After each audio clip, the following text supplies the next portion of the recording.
I never thought I'd be the one to destroy everything. Standing at the nurse's station of Memorial Hospital in Orlando, I stared at my reflection in the computer screen. The woman looking back at me wasn't the same person I used to be.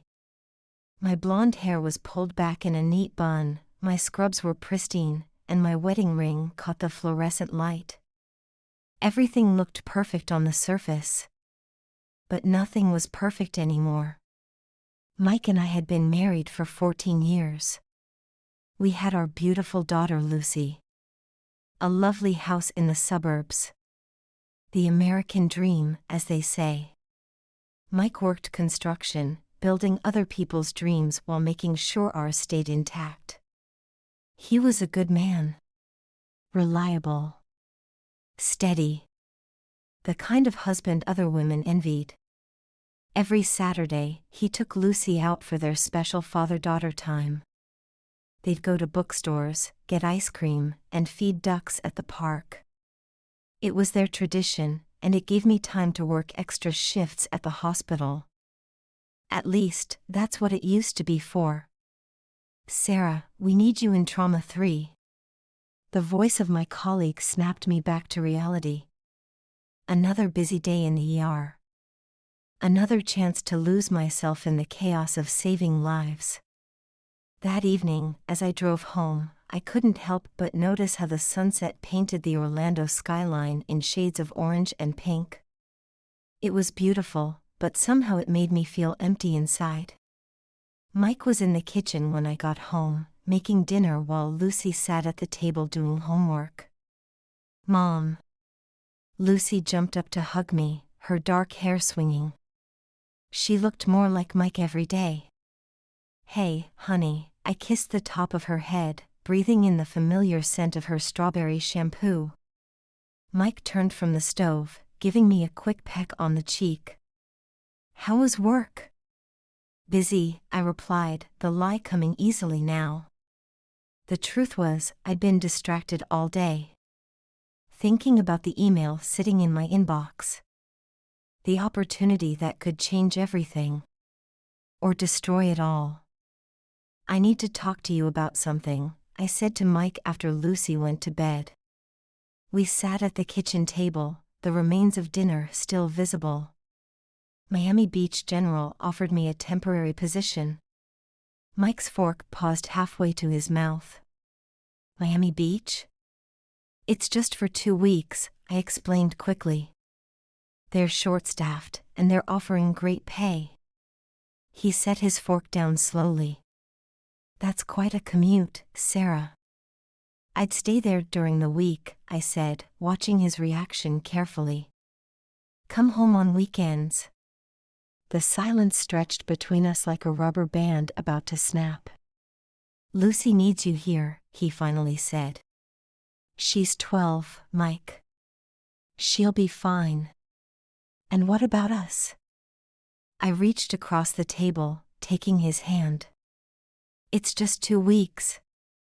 He didn't pull away, but I felt the tension in his fingers. "When would you start?" "Next Monday." Another pause. "If it's what you really want," he said finally. But his eyes told a different story. The next week passed in a blur of preparation. Packing. Organizing Lucy's schedule. Making sure Mike knew all the little details of running the house. Lucy took it better than I expected. "Will you video chat with me every night?" she asked. "Of course, baby." Miami Beach was different from Orlando. More glamorous. More alive. The hospital assigned me a small furnished apartment near the beach. My first day at Miami Beach General was chaos. Different systems. Different protocols. Different faces. That's when I met him.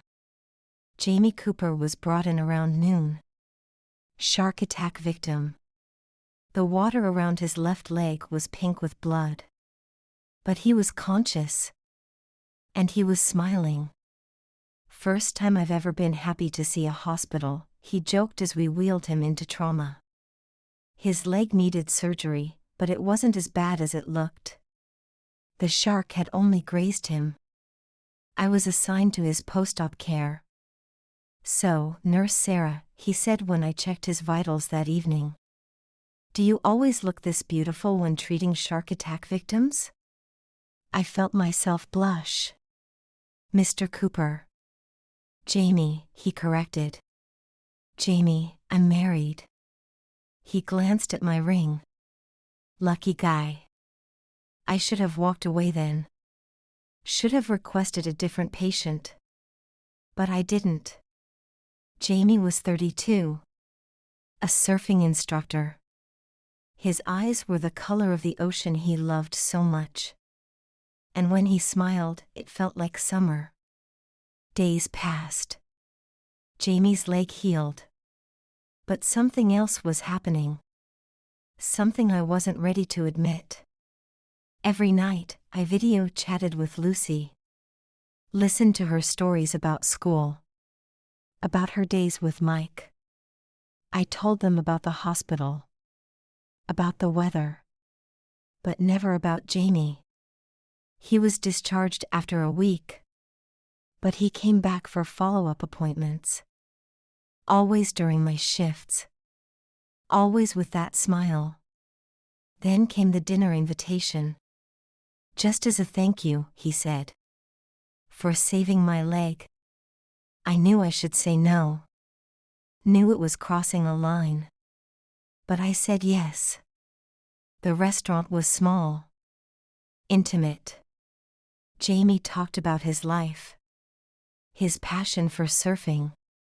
His dreams of opening his own surf school. I talked about Lucy. About nursing. But not about Mike. One dinner became two. Two became three. Each time, I told myself it was innocent. Just friendship. But deep down, I knew better. The first kiss happened outside the hospital. It was wrong. So wrong. But it felt like waking up after years of sleep. I started wearing makeup to work. Bought new clothes. Changed my perfume. The guilt ate at me. But not enough to stop. Jamie made me feel alive. Young. Desired. Things I hadn't felt in years. The 2 weeks were almost up. But I'd already requested an extension. Another 2 weeks. Then another. Mike's voice on the phone grew more distant. Lucy's stories made me cry at night. But during the day, with Jamie, I could forget.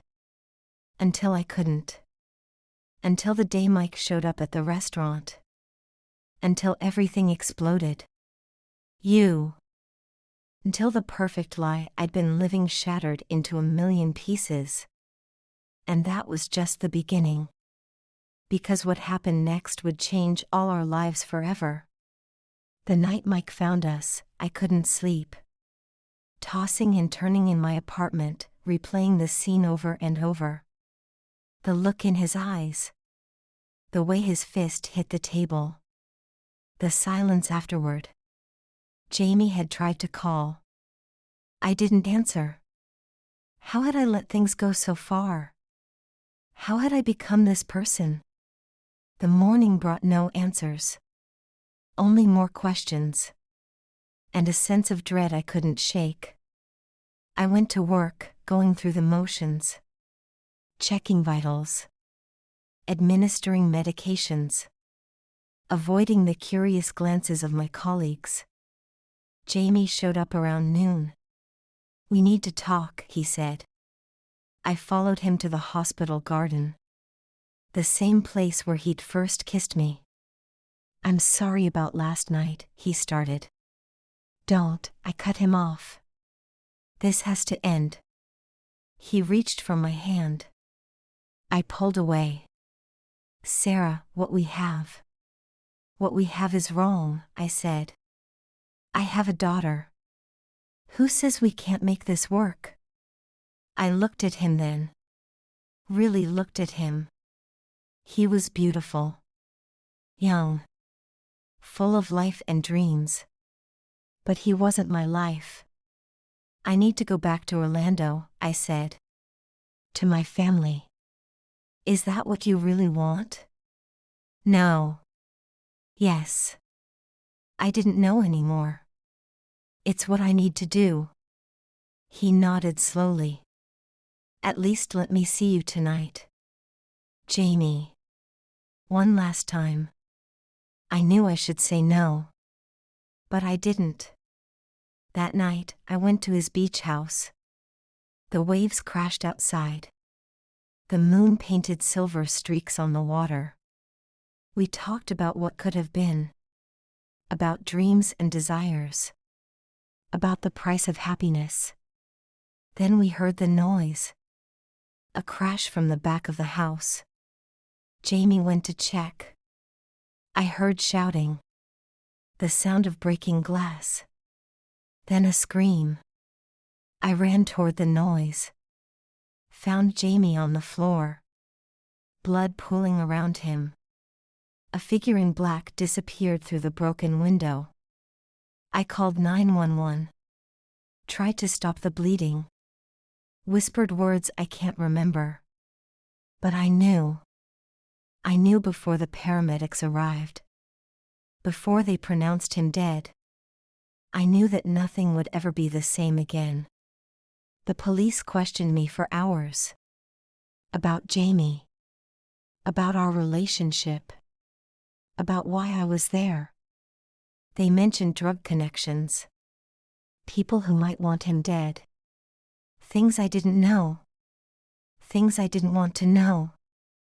My face was bruised from where the intruder had pushed me. My hands were still stained with Jamie's blood. And somewhere in Orlando, my husband and daughter were waiting. Not knowing that their world was about to change forever. Not knowing that the woman they loved had become someone else entirely.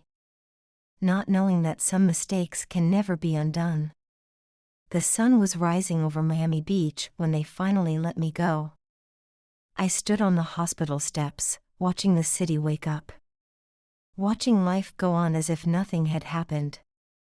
As if a man hadn't just died in my arms. As if my heart hadn't been torn in two. My phone showed 8 missed calls from Mike. And 1 text message. Come home. We need to talk. The drive back to Orlando felt like a dream. Or maybe a nightmare. The highway stretched endlessly before me. Each mile bringing me closer to the reckoning I knew was coming. Closer to the moment when I would have to face what I'd done. The sun was high in the sky when I finally pulled into our driveway. Our perfect suburban home looked exactly the same. But nothing was the same anymore. And it never would be again. Mike was waiting in the living room when I walked in. His face was a mask I couldn't read. Lucy was at school, thank God. The silence between us felt like a physical thing. Heavy and suffocating. I filed for divorce this morning, he said finally. The words hit me like a slap. Even though I'd known they were coming. Even though I deserved them. Mike, Don't, he cut me off. Just don't. I sank into the armchair across from him. The same chair where I used to read bedtime stories to Lucy. The papers will be ready next week, he continued. His voice was flat. Empty. I've already found an apartment in Miami, I whispered. He nodded, as if he'd expected this. Lucy stays with me. It wasn't a question. I felt tears sliding down my cheeks. Can I still see her? That's up to her. The words cut deeper than any knife. The next few days passed in a blur. Packing. Crying. Avoiding Lucy's questions. Mike told her the basics. That Mommy and Daddy weren't going to live together anymore. That Mommy was moving to Miami. That everything would be okay. But nothing was okay. I saw it in Lucy's eyes when she looked at me. The confusion. The hurt. The betrayal. She was old enough to understand what I'd done. Old enough to judge. The day I moved out was sunny. Perfectly, cruelly sunny. Lucy stood in the driveway, watching as I loaded the last box into my car. "Will you still video chat with me?" she asked. Her voice small. Uncertain. "Every day," I promised. "If you want me to." She nodded, but didn't move to hug me. Mike stood in the doorway. Silent. Watching. I got into my car and drove away. Watching them shrink in my rearview mirror. My perfect family. My perfect life. All gone because of choices I couldn't take back. Miami Beach General welcomed me back. Different department. Different floor. Away from the memories. But Jamie's ghost followed me everywhere. In the garden where we'd talked. In the cafeteria where we'd shared lunch. In the corridors where he'd made me laugh. The police investigation continued. They found connections to a drug ring. People Jamie had known.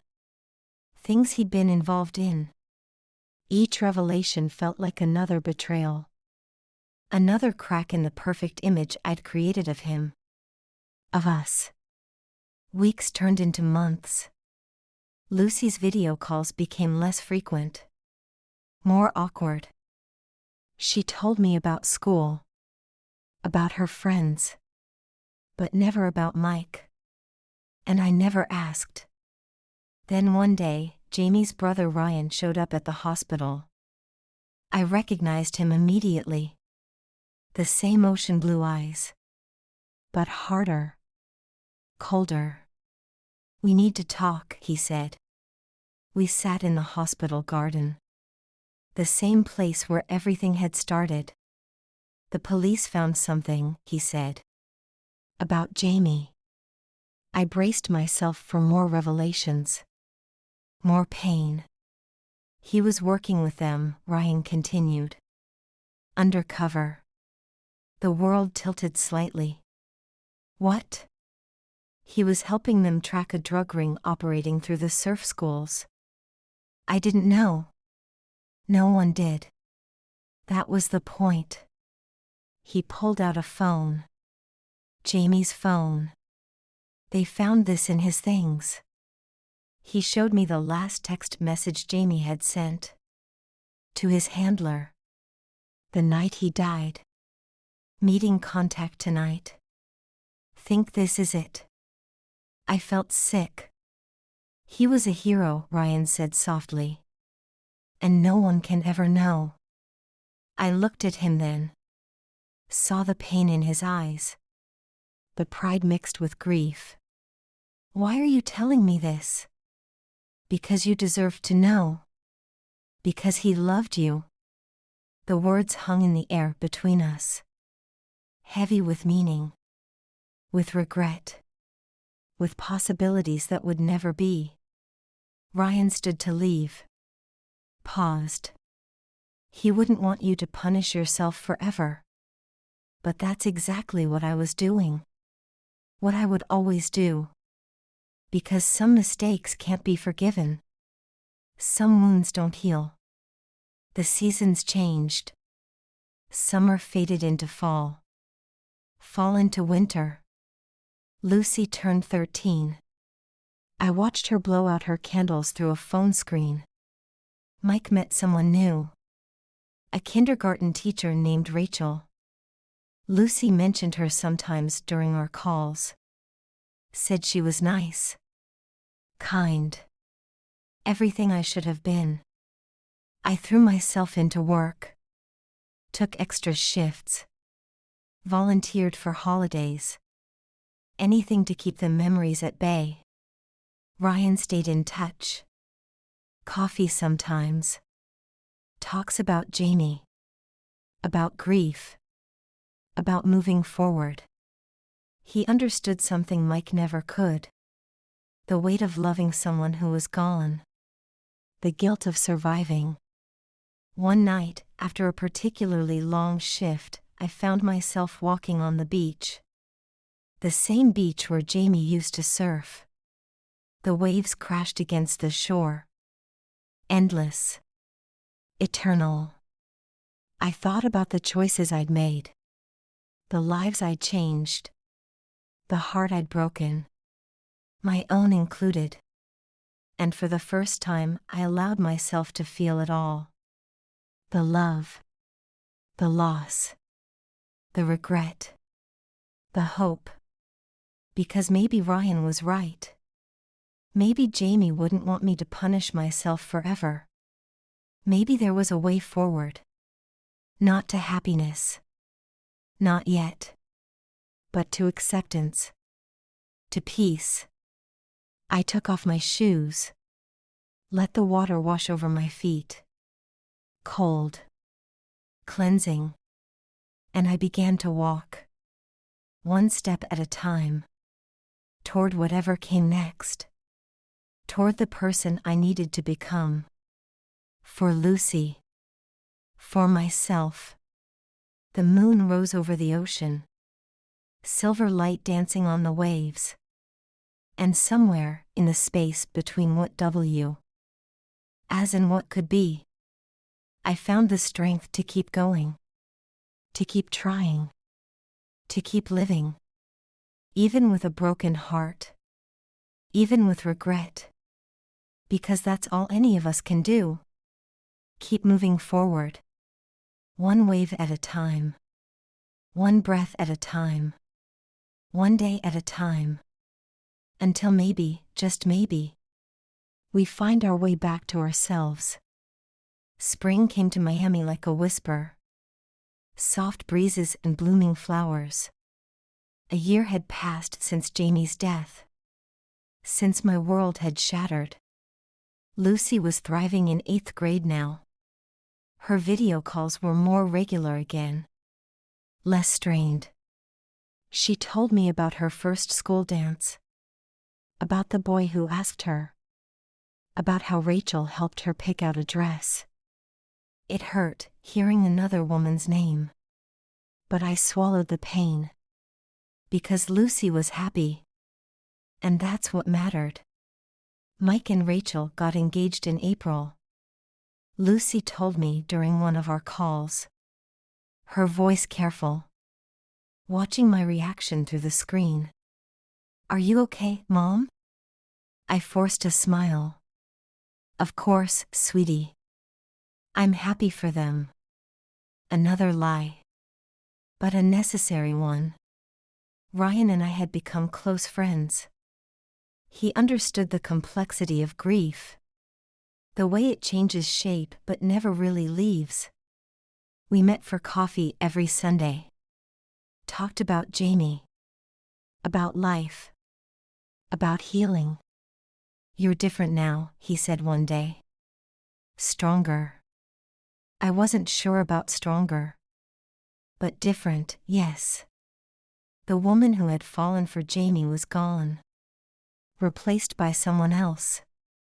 Someone who understood the cost of desire. The price of betrayal. The weight of consequences. I transferred to the pediatric ward. Working with children helped. Their resilience. Their hope. Their ability to forgive. One day, a little girl grabbed my hand. Why do you look sad? I didn't know I did. Sometimes grown-ups carry sadness inside, I told her. Like a secret? Like a lesson. Summer returned to Miami. Hot and bright and relentless. Lucy asked to spend 2 weeks with me. My heart nearly stopped when I read her text. Really? I typed back. Really? Mike agreed, surprisingly. Said she was old enough to decide. Those 2 weeks were precious. Fragile. We went to the beach, shopped at trendy boutiques, got our nails done, talked about everything and nothing. Almost like before. Almost. Rachel's nice, Lucy said one evening. We were sitting on my balcony, watching the sunset. She makes Dad happy. I nodded. That's good. But she's not you, Mom. The words hung between us, heavy with meaning, with forgiveness, with possibility. I pulled her close, breathed in her scent. Different now. More grown up. But still my baby. The wedding invitation came in September. Cream-colored paper. Gold lettering. Mike Anderson and Rachel Bennett. Lucy would be a bridesmaid. I wasn't invited, of course. But knowing it was happening was enough. Enough to show me how life moves on. With or without us. Ryan took me to dinner that night. To new beginnings. He said, raising his glass. And old endings. We talked about Jamie. About the case that had finally been closed. The drug ring disbanded. Justice served, they said. But what was justice when someone was dead? When lives were broken? When hearts were scarred? The night air was warm as we walked along the beach. You know, Ryan said, Jamie would want you to be happy. I looked at him. Really looked. Saw the kindness in his eyes. The understanding. The possibility. But I wasn't ready. Not yet. Maybe not ever. Lucy sent me pictures from the wedding. She looked beautiful in her pale blue dress. Mike looked happy. Rachel looked radiant. And I felt peace. Not happiness. Not yet. But peace. The kind that comes with acceptance. With understanding. With growth. I started volunteering at a grief counseling center. Helping others who had lost their way. Who had made mistakes. Who needed to find their path back. You can't change the past, I told them. But you can choose your future. Words I was finally beginning to believe. Christmas came. Lucy spent Christmas Eve with me. We baked cookies. Watched old movies. Made new memories. Different from the old ones. But precious in their own way. She hugged me before leaving. Tight. Long. I love you, Mom. Even after everything? Especially after everything. New Year's Eve found me on the beach. Ryan beside me. Friends gathered around. Watching fireworks paint the sky. Celebrating endings. And beginnings. To the future, Ryan said at midnight. His hand finding mine. And for the first time in a long time. I didn't pull away. Because maybe the future wasn't what I'd planned. Maybe it wasn't perfect. Maybe it wasn't what I deserved. But it was mine. To shape. To live. To embrace. One day at a time. One choice at a time. One moment at a time. Until maybe, just maybe, the pieces of my broken heart would form something new. Something different. Something real. And in the end, that would have to be enough. End.